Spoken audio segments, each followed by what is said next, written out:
Record. All right, good morning, trade pros, and welcome to our morning market update. Lee, that's good. Lee's doing some research on some stuff. I hope you guys can hear me. It's a little bit far away. I gotta figure out the YouTube situation here over the weekend. Maybe get some hardware out of the office. So annoying. There's my hand. You guys like my hand? All right. I hope you guys are having a great day. It's Friday. We got a lot of stuff to talk about today. NPC is what's breaking news tonight and over the evening session. NPC stands for National People's Congress. It's a week-long meeting that kicks off in China, or kicked off today, this morning. Remember, in China, it's already evening time. So they had their first day, and it's very historic in a sense that they started out with not even issuing a specific target for their economic growth forecast. They'll typically start out, and the premier, Liu He, would say, look, here's what we're looking for. All right, for the year, this is the full year growth. Here's where we're at, etc. There's an economic update. So here's the thing. Okay, they didn't give a forecast. Why wouldn't you give a forecast? Two reasons. Number one, you don't want to, but that's their job, so that's not it. And number two, it's terrible. It's probably going to be a really crappy GDP print. And so they're saying, hey, look, you know what? I don't want to give a number. I don't want to give a forecast. It's going to be really bad. And let's just see how bad it comes in and comes out to be. All right, that was one of the real big drivers of the downside overnight. China just completely abandoned their GDP forecast. Just like, we don't know. This is a pandemic situation. There's no way for us to know. And in the notes, he said, I'd like to point out that we have not set a specific target for economic growth this year.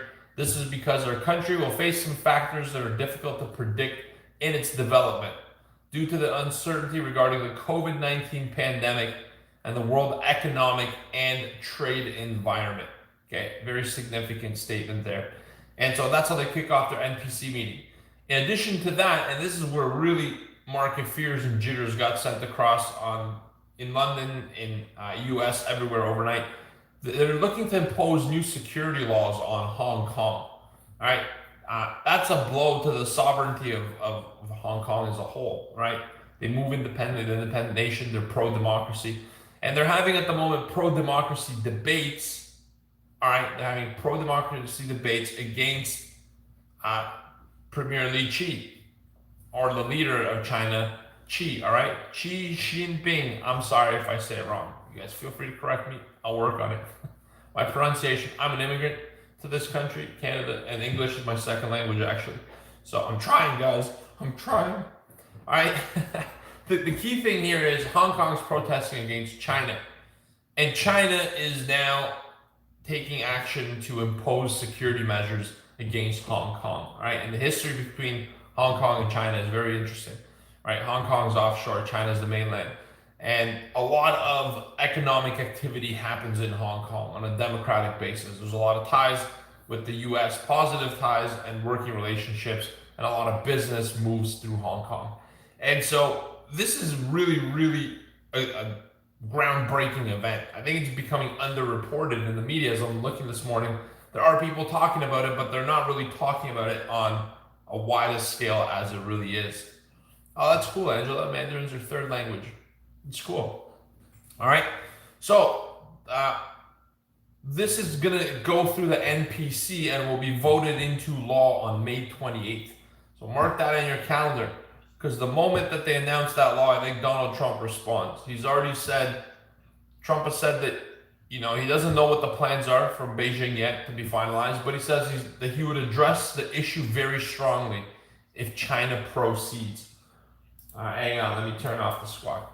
All right. So yeah, it'll address the issues very strongly if China proceeds.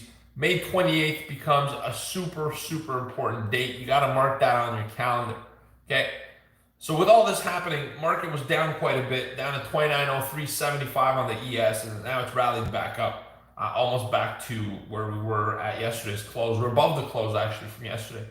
And so you look at this, and you got to remember this. What's happening on Monday? Do you guys know what's happening on Monday? Nothing. The stock market is closed. All right, it was a trick question. For Memorial Day in the US, UK also has a holiday on Monday, and those are two key risk markets. All right, a lot of risk goes through. That's a risk on type of marketplace. So with the UK and the US shut down on Monday, May the, damn, I don't even know what May it's going to be. Let me see it on the calendar here. It's 22nd now, so it'll be the 25th. Monday, May 25th. All right, the markets are going to be closed. All stocks are going to be shut down in the US. So we reopen on Tuesday. Futures are going to be open on Monday. All right, but I wouldn't suggest trading them. There's going to be low volatility, low volume, a lot of chop and noise and nonsense. Most professional traders, if not all professional traders, will be away from their desks on Monday, taking the day off for a long weekend, getting ready for the summer, doing some yard work, whatever it is. All right, bye. So that's what's happening. There's a long weekend ahead for Memorial Day. There's a significant gap risk over this weekend. With this news heading into the weekend, there's a significant risk that the futures will reopen Sunday at 6 p.m., okay, at a level which they're not going to close at today. There's going to be a deviation, a gap. That means whether you're long or short, there's going to be a risk for you. And when it gaps, you can't control your exposure. You're going to have to assume loss if it goes against you. Could be great if it goes in your favor, but if you're going to gamble, go to the casino. All right? They even give you free alcohol. Not now, at least, but there's got to be some COVID casino over Zoom. All right? Everything's on Zoom these days. That's why we have a hard time rendering our recordings. But, all right, with this gap risk, a lot of professional institutional money will probably try to unwind some positions if they haven't already. So that's why for today, I'm looking, even though this rebounds here, I'm looking for a sell-off early morning, and then volatility will tail off as Europe closes at 11:30 a.m. Eastern. It'll just get a little bit more quiet. You might see some activity into the afternoon session, but most people are looking to actually close out and reduce their load or reduce their position on the book heading into an unknown long weekend. All right? So expect liquidity to tail off. That means you got to get in here and do the job in the morning. Can't stretch it too much. With all this news from the NPC, all right, from abandoning economic forecasts, exactly, Virillo, if you want to hold a position, put on a hedge. If you're long, big, and you've been profitable, consider taking some off. At some point, you got to get paid. The problem traders have isn't finding winning trades, it's keeping the money that they do make, and that happens through risk management. That's an important role in what we do as traders.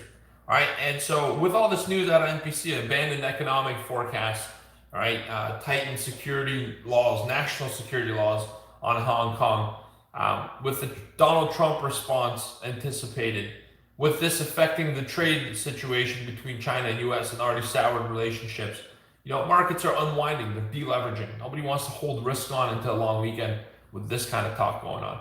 And so in Asia, Japan is down 0.8%. Shouldn't surprise you that Hong Kong's down 5.6%. All right, China's down 1.9, India's down 0.8. Oh, look at that, the sun's coming in. There's like an angelic glow here. Oh.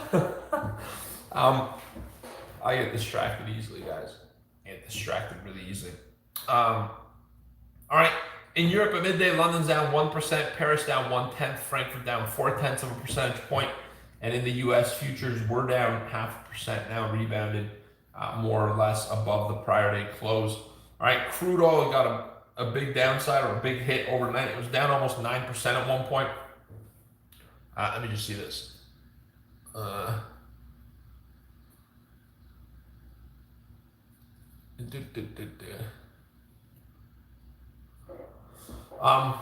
Yeah, I agree. Vril, thanks for helping me out. Be careful with being long or calls or puts because that's the retail trade. You're better off doing some kind of spread that capitalizes on volatility. But if you want to put on a volatility spread, the time to do it was yesterday. Now the volatility is priced in already. Vega values are up in options markets, right? And your premium is going to cost more. And so even though you get a surge of volatility, you've already paid for it because it's already priced in. All right. So with the options market, it could be a little tough to play out that bias. But hey, try it if you want. Crude oil is down 9%, down now only 5.6. All right, so we recouped some of the losses overnight. Obviously, crude's going to be down on, China's a huge consumer of crude oil and petroleum products. And so them abandoning the GDP kind of bodes negatively for crude oil. All right, gold's up on this risk-off sentiment overnight. Bitcoin is down almost 2 percentage points. Today at 1 p.m. you get the Baker Hughes rig count for oil traders, but not much else on the economic calendar. Everything else is medium to low impact news. So we're trading on technicals, we're trading on order flow and supply and demand. And then also key earnings yesterday missed pretty bad. Best Buy's down 4.4%. Hewlett Packard's down 5.4%. And Nvidia's flat. And TJX actually is up 6.8%. So earnings are coming in. The tail end of the earnings season's coming in. And, this news is overnight from China is going to stir the market. So here's our prerogative or outlook for today.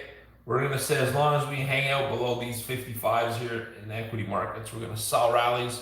That's our flip zone. And then, above there, we could actually get neutral. I don't know how much the rally can extend today, especially in the morning. Remember, if you're trading, one day isn't one day. Every one day has 3 sessions, actually. What happens from, I'll give this to you in Eastern time, from the 9:30 open to 11:30, that's one session. What happens for after lunch, so that can be 12:30, 1 o'clock, all the way up to 4 p.m., that's the US close, all right? And then what happens from 6 p.m., the Globex reopen, all the way back to 9 a.m. It's the longest session is the overnight session, right? So there's 3 sessions in any one given day. Treat every session like a new opportunity. All right, I love you guys. Have a great rest of your day. Have a great, happy, long weekend. Sunday we're going to be doing our market analysis live still for our members, and Monday we're off. Maybe we'll just post a video on YouTube or something because we're committed to putting something up every day. And then Tuesday we're back at it with the trading room and the morning market updates. All right, I love you guys. Be safe. Be careful out there. Love, joy, and happiness to your family. Things are reopening up. Just let's be smart about it. No biting your nails or licking poles or people. No licking people today and this weekend. All right, we'll catch you guys next week. Take care and ciao, over now. Love you guys. Trade pros in the room. We'll get started in a second.